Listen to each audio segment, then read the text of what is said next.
大家好，我係 Wow 條影評，今日講下咧超能路人甲啊，咁上架應該1個月到噶啦。咁樣咁遲講都要噏下咧，因為我自己覺得咧佢又唔值咁高分嘅嚇。咁 IMDB 咧俾到幾分咧？IMDB 咧俾到7.7喎，Rotten Tomatoes仲嚇死人，影評人俾到100%，冇嘢啊。然後觀眾滿意程度97%嚇，咁我自己覺得咧就極其量應該都係7分度啫，因為有太多位我自己覺得拖嗰度爭啲，同埋咧嗰個嘅故事個深度係咪真係可以貫穿成套戲咧？我覺得唔係太多深度可言嘅啫喎。譬如話嗰個會有黐力嗰個爸爸咧，即係佢老婆同埋個女都唔信佢，其實呢個位係好位嚟嘅。即係我之前都有講過，譬如話你係咁講有外星人呢個真相都好，冇人信你，當你傻仔。咁最後原來你講嘅嘢係真㗎。咁呢個咪真係感動人心嘅地方同埋劇力嘅地方咯。你不嬲有好多嘅張力㗎，你最親嘅人啊，你老婆啊，你個女啊都唔信你啊，都笑你啊。咁但係最後竟然，佢哋信你喎，即係竟然可以喺佢面前威翻次喎。咁呢啲位先好睇㗎嘛。咁但係就電影好快，就好似佢臨尾嗰一集先有，佢冇貫穿到成套劇集呢。我覺得係一個好可惜嘅地方嚟嘅。同埋係有啲嘅爆笑位，所謂爆笑呢，都係得兩個男人，即係一個黐力男啦，同埋一個大力男啦。咁兩個都係佢大男人喊即係嗰個嘅怪力男呢，佢本身就好怕事嘅。咁但係因為佢梗係要面對啲惡勢力嘅時候呢，又唔知點出手啦，咁就蛇龜一啲啦。個黐力男又係。咁但係時都係玩呢啲位嘅時候，仲拖咗幾耐啊！咁我覺得唔得喎。咁最後咧，嗰個超力女咧，佢就係有一次 Invisible Woman 咁樣嘅，咁佢可以咧係時空轉移嘅咁喺戲裏邊叫 Trinity 咁佢就有時嘅時空轉移裏邊咧，佢加快心跳。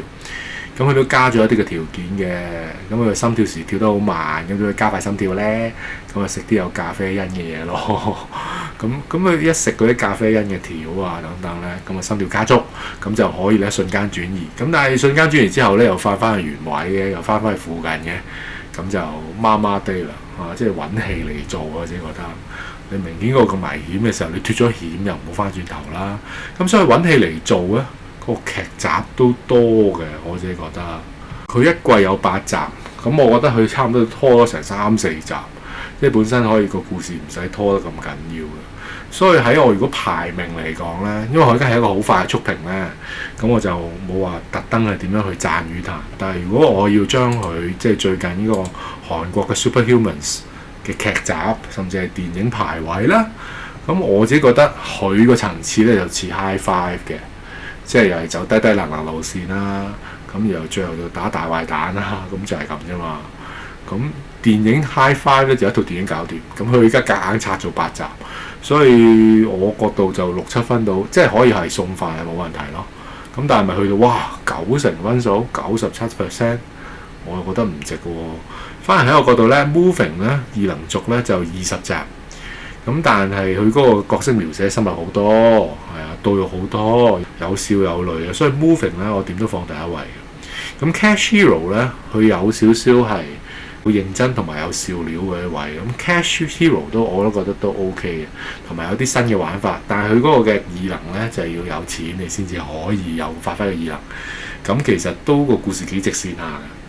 咁所以喺我角度咧，如果 Moving 係第一位嘅時候咧，咁其他咩 Wonderfuls Cash Heroes 咁 High Five 咁我覺得就佢哋就屬同一個水平啦。咁好啦，時間關係咧，再講解下有冇啲嘅細節值得提啦。譬如話呢個8集劇集咧，就係阿劉仁植嘅，都係一個大導執導嘅。咁講真，佢以前嘅劇集咧，我就冇睇過，譬如咩 Doctor Romantic 浪漫醫生金師傅我冇睇過㗎。咁但係咧演員嘅陣容咧其實都 OK 嘅，即係型男美女啦。咁個女主角係視后，咁女主角係視后朴恩彬佢喺戲裏面飾演一個熱血命懸一線嘅 Choi Lee 有靚仔嘅車銀優啦，有國民媽媽金海淑啦，咁呢啲老戲骨嚟啦。有啲實力派嘅演員啦，可能邪教教主嗰個咧，最後都係留有伏筆嘅，即係唔死得嘅咁有其他師兄會讚係咩呢？佢都有佢嗰個故事復刻，我覺得 OK 啦。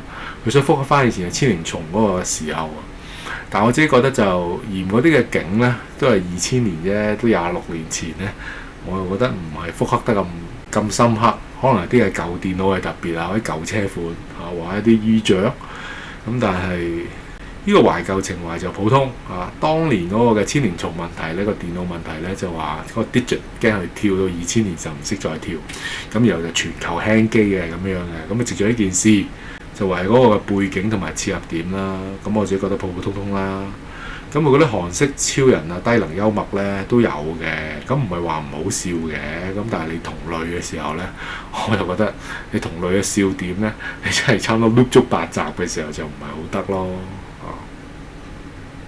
同埋今次嗰啲超能力呢，其實有啲似係阿基拉咁樣啊，鐵雄咁啦，即係隔空取物啦，可以控制重力啦。咁你話打起上嚟呢，都有正邪都可以控制重力嘅角色嘅。咁你話係咪好精彩好好睇呢？我覺得係 OK， 但係唔會話去到非常精彩。同埋本身佢嘅能力已經好屈機嘅時候呢，我自己覺得其他個3個角色嘅能力都係比較普通啦。可能次強嘅就係頭先講到話超能女可以隨時時空轉移。咁但係其他嘅能力就好似普通喎。咁你話大力嗰個呢，其實同重力嗰個好似重疊咗啊。咁我覺得就覺得大力男呢方面呢，就唔夠出啦，因為始終控制重力男嗰個係美男子嚟㗎嘛。咁但係大力男係醜男嘅時候呢，即係高下立見，咁啊爭好遠。你連嗰個嘅氣氛啊、各方面啊、個角色嘅塑造、性格塑造呢，都搞到佢傻仔一名嘅時候呢，咁就唔夠吸引咯。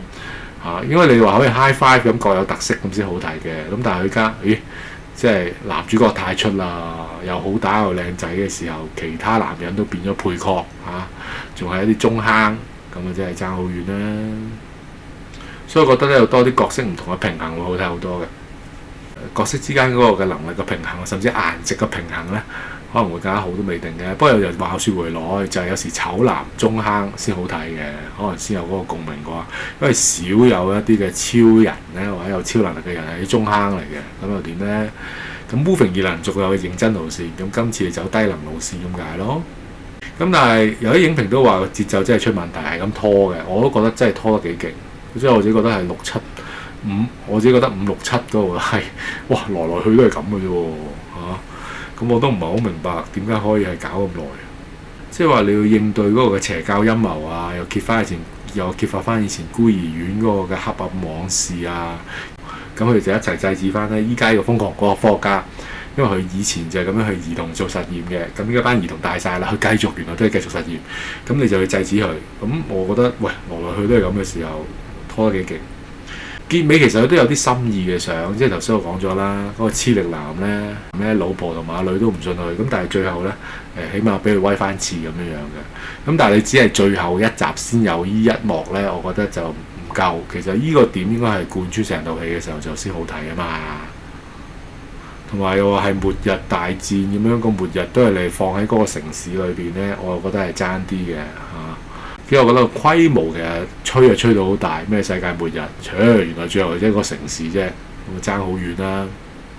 仲有就有啲奸角咧，好似有啲夾硬嚟，即係奸角其中一個咧係可以控制人哋思想嘅，令人哋迷失喺幻覺裏邊嘅。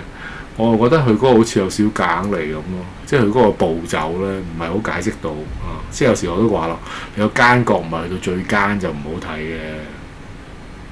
所以總結嚟講呢，佢而家 Wonderful 呢，佢其實想玩字就 Wonderful 啫，即係將佢變 Wonderful，即係成班傻仔但有超能力嘅時候咁點呢？咁佢有少少一反常，但係超人一定係正常嘅咩？超人可以成班傻仔都得噶嘛？咁我覺得呢個點子係 OK 嘅。如果你係維持1、2集、3集完 OK， 你拖8集呢，我真係覺得普通啦。甚至有啲師兄因為覺得好低能嘅時候棄集㗎，咁但係我自己覺得就係因為低能咧送飯，咁我覺得 OK 嘅，咁你6分咯，可以送飯啦，顏值又 OK 嘅。如果你歡迎上去分享咧，同埋 CG 其實我都覺得接受到啦。如果你歡迎上去分享，請 like、share、subscribe，多謝各位，拜拜。